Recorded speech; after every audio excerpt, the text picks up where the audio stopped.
Hello guys, அன்னம் சீரியலில் இன்றைக்கி அடுத்தடுத்து என்ன நடக்க போகுது அப்படிங்கிறத நம்ம இந்த வீடியோவில் பார்க்கலாங்க. நிறைய பேர் வந்து யோசிக்கிற விஷயம், ஒரு பக்கம் ரம்யா சரவணன் கல்யாணம் நடக்குமா அப்படிங்கிறதுக்கான சந்தேகமும் இருக்குது. இன்னொரு பக்கம் பார்த்தீங்க அப்படின்னா அன்னம் வந்து என்ன பண்ணுவாங்க அப்படிங்கிறது தெரியாமல் எல்லாருமே முழிச்சுக்கிட்டு இருக்காங்க. இன்றைக்கான எபிசோடில் என்ன நடக்குது அப்படிங்கிறத நம்ம இந்த வீடியோவில் பார்த்து தெரிஞ்சுக்கலாம். வீடியோக்குள்ளே போகிறதுக்கு முன்னாடி சேனலையும் சப்ஸ்கிரைப் பண்ணிக்கோங்க. இங்கே வந்து பார்த்தீங்கன்னா நம்ம அன்னம் வந்து மண்டபத்தில் உட்காந்துக்கிட்டு இருக்காங்க. அவங்களுக்கு வந்து ஒரு மாதிரி வந்து தோணிக்கிட்டே இருக்குது, நம்ம மாமாவை தனியாக அனுப்பிட்டோமே, ஏதாவது ஒன்று ஆயிருமே அப்படிங்கிற மாதிரி அவங்க பயப்பட்டுகிட்டே வந்து இருக்காங்க. அதே போல் தான் வந்து இன்னும் அடுத்தடுத்த எபிசோடில் நடக்க போகுது அப்படின்னே வந்து நம்ம பார்க்கலாங்க. இப்போ வந்து பார்த்திங்க அப்படின்னா ரம்யா வந்து ரொம்பவே அதிரடியான ஒரு பிளான் வந்து பண்ண போகிறாங்க. அந்த பிளான்னால வந்து பார்த்திங்கன்னா ஒட்டுமொத்த கதைக்களமுமே வந்து மாறப்போகுது அப்படின்னு வந்து சொல்லலாம். ஆனால் அது எல்லாத்தையுமே வந்து அன்னம் கண்டிப்பாக தடுத்து நிறுத்துவாங்க அப்படிங்கிறது இன்னொரு பக்கம் நம்ம வந்து எதிர்பார்க்கலாங்க. இப்போ ரம்யா வந்து பார்த்தீங்கன்னா செட் பண்ணி வச்சுருக்கக்கூடிய அடியால் அந்த ரங்கா இருக்கல்ல, அவனுக்கு வந்து ஃபோன் பண்ணிவிட்டு எங்கே இருக்க, இந்த மாதிரி நான் முக்கியமான விஷயம் உங்ககிட்ட வந்து பேசணும், நீ கிளம்பி யாருக்கும் தெரியாமல் தனியாக மொட்டை மாடிக்கு வா அப்படிங்கிற மாதிரி வந்து கூப்பிட்றாங்க. இங்கே இவனும் பார்த்தீங்கன்னா வந்து சரி ரம்யா கூப்பிட்றாங்க அப்படின்னு சொல்லிட்டு வந்து மொட்டை மாடிக்கு கிளம்பி வந்து போகிறாங்க. ஆனால் இன்னொரு விஷயம் பார்த்தீங்கன்னா வந்து சரவணன் வந்து அவனுக்கு தூக்கமே வரல அப்படின்னு சொல்லிட்டு அங்கேயும் இங்கேயும் வந்து பார்த்தீங்கன்னா போய்கிட்டே வந்து இருக்கார். அது மட்டும் இல்லாமல் அந்த ரங்கா வந்து பார்த்தீங்க அப்படின்னா ஃபர்தா வந்து போட்டுக்கிறதுனால சரவணனுக்கு ஒரு சந்தேகம், இந்த நேரத்தில் இவன் எதுக்கு வந்து மேடம் ரூம்குள்ளே வந்து போகிறான் அப்படிங்கிற மாதிரி ஒரு சந்தேகத்தினால வந்து சரவணன் பார்த்தீங்கன்னா பின்னாடியே வந்து போகிறாரு. பின்னாடி வந்து போனதுக்கப்புறம் அங்கே ரம்யா பார்த்தீங்கன்னா இங்கே நம்ம எதுவுமே வந்து பேச வேண்டாம், யாராவது பார்த்துட்டாங்க அப்படின்னா பிரச்சனை ஆயிடும், அதனால் மேலே மாடிக்கு போய் நம்ம பேசிக்கலாம் எதுவாக இருந்தாலும் அப்படின்னு சொல்லிட்டு நீ முன்னாடி போகணும், பின்னாடி அதுக்கப்புறம் வரேன் அப்படிங்கிற மாதிரி இங்கே ரம்யாவும் வந்து சொல்லிடுறாங்க. சரி அப்படின்னு சொல்லிட்டு இங்கே ரங்காவும் முன்னாடி மேலே மாடிக்கு வந்து போயிடுறாங்க. அதுக்கப்புறம் கொஞ்ச நேரம் கழிச்சு பார்த்தீங்க அப்படின்னா பின்னாடியே வந்து ரம்யாவும் வந்து போகிறாங்க.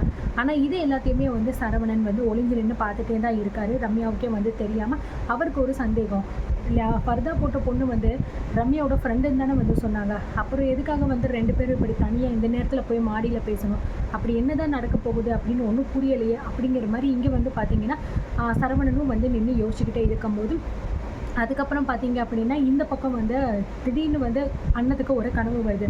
இந்த மாதிரி வந்து சண்முகத்தை வந்து கடத்திட்டு ஏதாவது வந்து பண்ணுற மாதிரி வந்து பார்த்திங்கன்னா ஒரு கெட்ட கனவு வந்ததுனால திடீர்னு வந்து அண்ணன் பதறி போய் வந்து எழுந்திரிச்சு உடனே பார்த்திங்கன்னா வந்து கார்த்தியை கூப்பிட்டுட்டு சின்னதா எனக்கு என்னமோ மனசு வந்து சரியில்லை, மாமாவுக்கு ஏதோ தப்பு நடக்கிற மாதிரியே எனக்கு வந்து தோணுது அப்படிங்கிற மாதிரி வந்து சொல்லும்போது உடனே வந்து இங்கே கார்த்திகை சொல்கிறேன், இங்கே பாரு அண்ணா, நமக்கு இருக்கிற ஒரே பிரச்சனை அது ரம்யா மட்டும்தான், ரம்யானால மட்டும்தான் நமக்கு பிரச்சனை அப்படிங்கிறதே வரும், இதை தவிர வேற என்ன இருக்க போகுது, நீ எதை பற்றியும் நினச்சே ஃபீல் பண்ணாமல் பேசாமல் இரு அப்படிங்கிற மாதிரி இங்கே பார்த்தீங்கன்னா வந்து கார்த்திக்கும் சமாதானப்படுத்துறாரு. ஆனால் அண்ணத்துக்கு என்ன பண்ணுறது அப்படின்னு ஒன்றுமே தெரியல. ஒரு பக்கம் ரொம்ப குழப்பமாக இருக்குது, ஒரு வேளை ரம்யானாலும் ஏதாவது வந்து அவங்க மாமாவுக்கு பிரச்சனை வந்துடுமா, ஏதாவது பண்ணிடுவாளா அப்படின்னு சொல்லிட்டு. ஆனால் ரம்யாவோட திட்டமே வந்து அதுதான். இங்கே பார்த்தீங்கன்னா வந்து சண்முகம் வீட்டுக்கு போனது வந்து ரம்யாவுக்கு வந்து தெரிஞ்சிச்சு.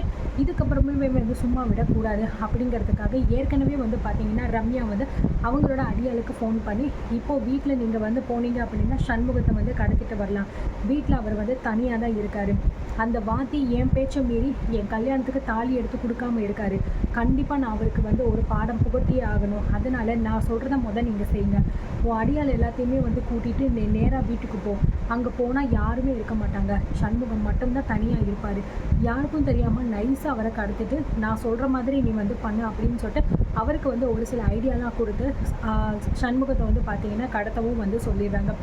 இங்கே இன்னொரு பக்கம் பார்த்தீங்கன்னா அண்ணன் வந்து இந்த மாதிரி பயப்படுற பார்த்த கார்த்திக் வந்து இப்போ என்ன பண்ண புலிமுட்டை நீயே சொல்லு அப்படின்னு சொல்லும்போது இல்லை சின்னதா, எனக்கு என்னமோ இங்கே நடக்கிறது எல்லாமே சரியாக படலை, அந்த ரம்யா வந்து அந்த கல்யாணத்தை நடத்தணும் அப்படிங்கிறதுக்காக என்ன வேணாலும் வந்து செய்வான், அது நம்மளால் வந்து யோசிக்க கூட முடியாது, நீங்கள் உடனே கிளம்பி வீட்டுக்கு போங்க, மாமா கூடவே நீங்கள் இருங்க, காலையில் விடிஞ்சதுக்கப்புறம் மாமாவை கூட்டிகிட்டு நீங்கள் மண்டபத்துக்கு வாங்க அப்படிங்கிற மாதிரி வந்து சொல்லிடுறாரு. சரி அப்படின்னு சொல்லிட்டு வேறு வழி இல்லாமல் கார்த்திக்கும் அந்த இடத்த விட்டு வந்து கிளம்புறாரு. இங்கே பார்த்தீங்கன்னா ரம்யா வந்து தான் சொன்ன மாதிரி கரெக்டாக வந்து சண்முகம் பாத்தியாரை வந்து கடத்திட்டு அந்த மண்டபத்துக்குள்ளே கூட்டிகிட்டு வந்து ஒரு ரூமில் வந்து அடைச்சி வச்சுருக்காங்க. இந்த விஷயத்த பேசி தான் வந்து பார்த்தீங்கன்னா ரம்யா வந்து அந்த அடியால் வந்து ஃபோன் பண்ணி வர வச்சு மொட்டை மாடிக்கு வந்து போயிருக்காங்க. இப்போ ரெண்டு பேருமே வந்து பேச ஆரம்பிக்க, என்ன ரங்கா நான் சொன்ன விஷயம் என்னாச்சு, சரியாக பண்ணிட்டியா அப்படின்னு சொல்லி கேட்கும்போது மேடம் நீங்கள் சொன்ன விஷயத்த கச்சிதமாக நான் வந்து முடிச்சிட்டேன், வாங்க அவரை எங்கே நான் அடைச்சி வச்சுருக்கேன் அப்படின்னு சொல்லிட்டு காட்டுறேன் அப்படின்னு சொல்லிட்டு பார்த்தீங்கன்னா 2 பேருமே சேர்ந்து அப்படியே வந்து பார்த்தீங்கன்னா ஒரு ரூமுக்கு வந்து போகிறாங்க. சரவணனும் இதை வந்து பார்த்துட்டு அப்படியே பின்னாடியே வந்து போய்கிட்டு இருக்காரு. இவங்க 2 பேரும் என்ன பண்ணுறாங்க அப்படின்னு தெரியாமல் போய்கிட்டு இருக்காரு. அந்த ரூம்குள்ளே போனதுக்கப்புறம் தான் வந்து பார்த்தீங்கன்னா அந்த அடியாள் வந்து தான் போட்டுக்கிற ஃபர்தாவோட மூஞ்சியை வந்து விளக்குறாரு. அப்போ தான் சரவணனுக்கே தெரியுது அது பொண்ணு கிடையாது, அது ஒரு பையன் அப்படின்னு சொல்லிட்டு. இதை பார்த்த சரவணனுக்கு வந்து பயங்கரமாக ஷாக் ஆகுது. என்ன இது, ரம்யா வந்து தன்னோட ஃப்ரெண்டுன்னு தானே சொன்னா, அப்போ எப்படி ஒரு பையன் கூட பேசிக்கிட்டு இருக்காளே அப்படின்னு சொல்லிட்டு அவனுக்கு வந்து டவுட் வந்து சரி என்ன தான் பேசிக்கிறாங்க அப்படிங்கிற மாதிரி பார்த்துட்டே இருக்கும்போது, மேடம் நீங்கள் சொன்ன மாதிரி பாருங்கள், சண்முகம் வாத்தியாரை கடத்திட்டு வந்தாச்சு, இதுக்கப்புறம் நீங்கள் என்ன பண்ணணும் நீங்கள் தான் சொல்லணும். ஆமாம் எனக்கு ஒரு சந்தேகம், எதுக்காக நீங்கள் இவரை போய் கடத்த சொன்னீங்க அப்படின்னு சொல்லிட்டு வந்து கேட்கும்போது, இது எல்லாமே என்னோடய பிளான் தான். நாளைக்கு காலையில் வரைக்கும் இந்த ஆள் வந்து இங்கே தான் இருக்கணும்.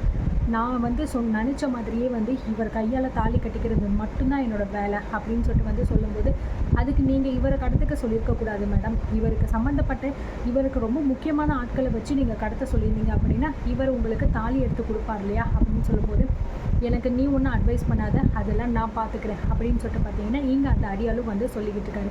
இதை எல்லாத்தையும் பார்த்தீங்கன்னா சரவணனும் வந்து கேட்டுட்டு கொஞ்சம் தள்ளி போய் அந்த ரூமில் அப்படி யார் இருக்கா அப்படின்னு சொல்லி பார்த்தோம் அப்படின்னா தன்னோட அப்பாவை வந்து கை காலெல்லாம் கட்டி போட்டு மயக்கமாயும் அவங்கள வந்து உட்கார வச்சுருக்காங்க.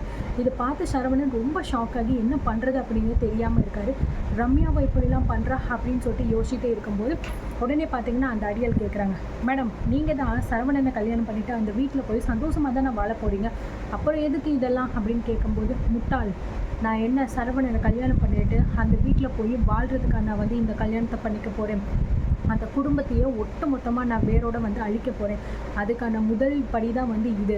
அது மட்டும் இல்லாமல் எனக்கு பிடிச்ச வாழ்க்கை எனக்கு இப்போ கிடைக்காம போயிருக்குன்னா அதுக்கு முதல் காரணமும் அந்த சரவணன் தான், அவனையும் நான் சும்மா விட மாட்டேன் அப்படின்னு சொல்லிட்டு இங்கே ரம்யா பேசிக்கிட்டு இருக்கும்போது இதை கேட்ட சரவணன், இதுக்கு முன்னாடி ரம்யா இதே மாதிரி சரவணன் கிட்ட வந்து சொல்லியிருப்பாங்க, என் வாழ்க்கை இப்படி இருக்கிறதுக்கு காரணமே வந்து நீங்கள் தான், அன்னைக்கு நீங்கள் மட்டும் அந்த மண்டபத்துலேருந்து ஓடி போகாமல் இருந்திருக்கீங்க அப்படின்னா இன்னைக்கு கார்த்தி அண்ணன் கழுத்தில் தாலி கட்டியிருக்க மாட்டார், அது மட்டும் இல்லாமல் கார்த்தியும் என்னை விட்டு போயிருக்க மாட்டார் அப்படிங்கிறத சொன்னதை வந்து இப்போ ஞாபகம் வருது.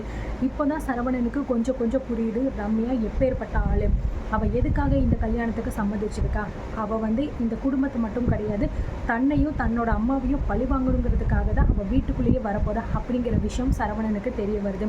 இதுக்கப்புறம் பார்த்தீங்கன்னா சரவணன் வந்து கண்டிப்பாக இந்த கல்யாணத்தை வந்து தானே நிறுத்த போகிறாரு அப்படிங்கிற மாதிரி தான் எபிசோட் கொண்டு போகிறாங்க.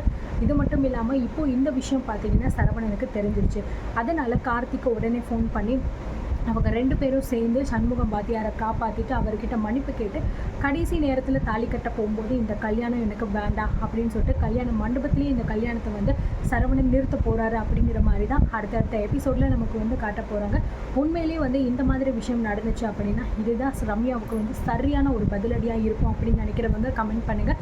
அது மட்டும் இல்லாமல் அண்ணம் தான் இந்த கல்யாணத்தில் வந்து ஜெயிக்கணும் அப்படின்னு நினைக்கிறவங்களும் கமெண்ட் பண்ணுங்கள். ரம்யா எப்படியாவது தோற்று போகணும் அப்படின்னு தான் எல்லாருமே வந்து நினச்சிக்கிட்டு இருக்கோம். வெயிட் பண்ணி பார்க்கலாம் அடுத்து என்னென்ன விஷயங்கள் நடக்க போகுது அப்படின்னு சொல்லிட்டு ரெகுலராக பார்த்து தெரிஞ்சுக்கிறதுக்கு நம்ம சேனலை சப்ஸ்கிரைப் பண்ணிக்கோங்க. தேங்க்யூ.